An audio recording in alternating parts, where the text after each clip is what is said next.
नमस्कार विद्यार्थी मित्रांनो. 12वीच्या मुलांसाठी खूप महत्त्वाची अपडेट आली आहे. सीईटीचे तुमचे जे हॉल तिकीट आहेत, ॲडमिट कार्ड आहेत, ते रिलीज झालेले आहेत आणि आता आपण या व्हिडिओमध्ये पाहूयात ते हॉल तिकीट रिलीज झालेत तर ते कुठून डाउनलोड करायचे. जर तुम्ही डाउनलोड केले असतील तर कोणत्या इम्पॉर्टंट गोष्टी आहेत ज्या तुम्ही नोटीस करायच्यात आणि जर काही मुलांचे जर तिकडे करेक्शन असतील तर आपण करेक्शन कसे आपण ग्रीव्हियन्स त्यावर रेज करू शकतो. तर या व्हिडिओमध्ये आपण चेक करणार आहोत ते हॉल तिकीटचं. तर हे तुम्ही पाहू शकता इकडं सीईटी सेलची जी वेबसाईट आहे cetcell.maha.ct.org इकडे तुम्ही लॉग इन करायचंय.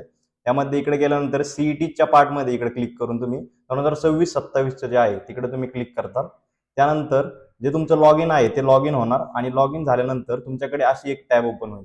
ही टॅब ओपन झाल्यानंतर इकडे हॉल तिकीट और ऍडमिट कार्ड आहे. जर तुम्ही कोणी मुलांनी डाउनलोड केले नसतील अजून तर आपल्याकडे इकडे जाऊन तुम्हाला हॉल तिकीट हे डाउनलोड करायचं आहे. इकडे गेल्यानंतर तुम्हाला असा हॉल तिकीटवाला टॅब इकडे गेट डाउनलोड हॉल तिकीट केलं तर तिकडे तुम्ही डाउनलोडचं ऑप्शन असेल तिकडून तुमच्याकडे एक पीडीएफ जनरेट होईल. तर इकडे आपण एक विद्यार्थ्याची पीडीएफ जनरेट केलेली आहे.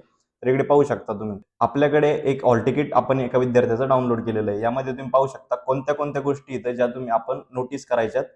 तर यामध्ये पहिलं तर तुमचं नाव नाव जे आहे फुल नेम जे आहे कॅन्डिडेटचं तिकडे तुम्हाला लक्ष द्यायचं आहे की एचएससी आपले जे एसएससी बोर्डला आपण जे नाव दिलं होतं किंवा आपल्या ओरिजिनल डॉक्युमेंट जसं की आधार कार्डवर जे नाव असेल ते इकडे पाहिजे. यामध्ये करेक्शन जर असेल तर यासाठी आपल्याला ग्रीव्हियन्स रेज करायचा आहे. त्याचबरोबर जवळपास सर्व डिटेल्स आहेत जसं की आधार कार्ड इकडं डेट ऑफ बर्थ आहे, त्यानंतर रोल नंबर आहे. तर हे सर्व तुम्हाला चेक करायचं आहे. यामध्ये कुठलंही करेक्शन असेल तर आपल्याला ग्रीव्हियन्स रेज करायचा आहे. त्यानंतर तुम्ही इकडे पाहू शकता सीईटीची एक्झामची डेट आलेली आहे इकडे तुमच्या हॉल तिकीटवर. इकडे 12/4 या विद्यार्थ्याची डेट आहे. 12/4ला त्याचा पेपर आहे आणि त्यामध्ये त्याची शिफ्ट जी आहे ती सकाळची शिफ्ट आहे 9 ते 12 मध्ये. तर तुमची जर अशी शिफ्ट आली असेल 9 ते 12ची तर यासाठी रिपोर्टिंग टाइम जो आहे तो इम्पॉर्टंट आहे. कारण काय गेट क्लोजर टाइम इकडे त्यांनी नोट केलेला आहे. 8:30चा गेट क्लोजर टाइम आहे 9च्या शिफ्टला. तसंच जेव्हा आपली 2ची शिफ्ट असेल तिकडे आपल्याला 1:30चा हा गेट क्लोजर टाइम असतो. तर इकडे तुम्ही नोटीस करा 7:30 ते 8:30 हा आपला गेट क्लोजर टाइम आहे. हा पार्ट झाला रिपोर्टिंग टाइमचा. त्यानंतर तुम्ही पाहू शकता इकडे कोर्स वगैरे नोट केलेला आहे तो तुम्ही चेक करा. कॅन्डिडेट कॅन्डिडेटसाठी सर्वात इम्पॉर्टंट म्हणजे डिस्ट्रिक्ट आपलं जे डिस्ट्रिक्ट आहे किंवा व्हेन्यू आहे तालुक्याचं तर ते इकडे त्यांनी दिलेलं आहे. तर बऱ्याच मुलांचे डाऊट आम्हाला किंवा रेज झाले होते की हॉल तिकीटमध्ये व्हेन्यू वगैरे दिलेलं नाही, आमचं एक्झामचं सेंटर दिलेलं नाही. तर यासाठी इकडे तुम्ही खाली पाहू शकता की 7 एप्रिल नंतर किंवा 7 एप्रिलला दुसरं एक हॉल तिकीट जनरेट होणार आहे याच वेबसाईटला. सेम हीच प्रोसेस आहे डाउनलोड करण्यासाठी.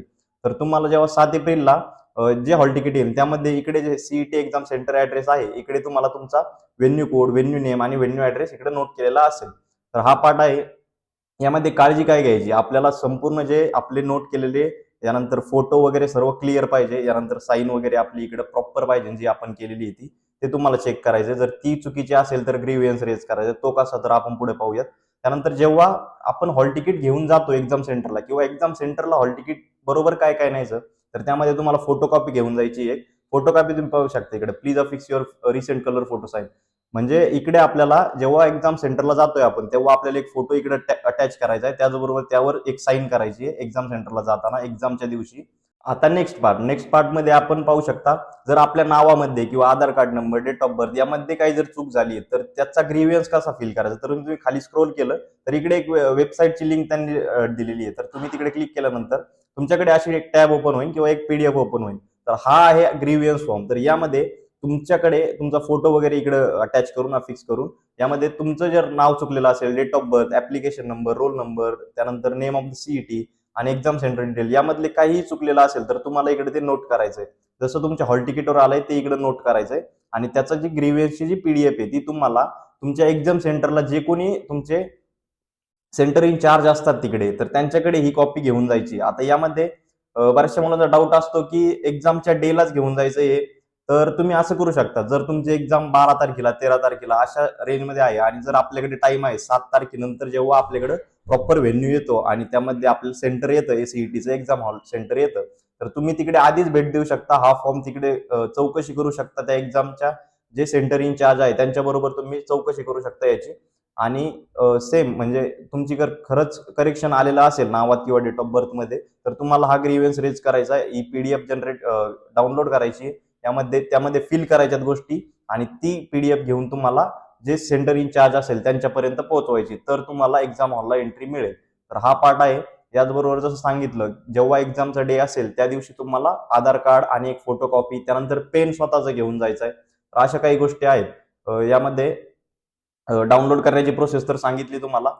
सेम इकडं सीईटीच्या सेलवर जेव्हा लोड येतो वेबसाईटला, तेव्हा ट्राय करा की तासानंतर 2 तासानंतर तुम्ही तिकडे जाऊन हे डाउनलोड करून घ्या. तर हा सर्व पार्ट आहे हॉल तिकीटचा. आणि 7 तारखेला जेव्हा हॉल तिकीट रिजनरेट होईल त्यामध्ये तुमचा व्हेन्यू डिटेल्स येतील, व्हेन्यूचा ऍड्रेस येईल आणि सेंटर जे आहे तुमचं ते येऊन जाईल. तर अशाच नवीन नवीन अपडेट्ससाठी किंवा सीईटी कडून फ्लो होणाऱ्या अपडेट्ससाठी तुम्ही आपल्या युट्यूब पेजला सबस्क्राईब करू शकता, इंस्टाग्राम पेजला फॉलो करू शकता आणि आपल्याकडे व्हॉट्सअप ग्रुप आहेत. व्हॉट्सअप ग्रुपवर या ज्या अपडेट्स आहेत त्या रेग्युलरली तिकडे फ्लोट केल्या जातात. तर तुम्हाला इन्स्टंट अपडेट तिकडे मिळून जातील. यासाठी व्हॉट्सअप ग्रुपची जी लिंक आहे किंवा नंबर्स आहेत मेंटर्सचे, ते आपण डिस्क्रिप्शन मध्ये पिन केलेले आहेत. तुम्ही तिकडे जाऊन चेक करू शकता, तिकडे जॉईन करू शकता.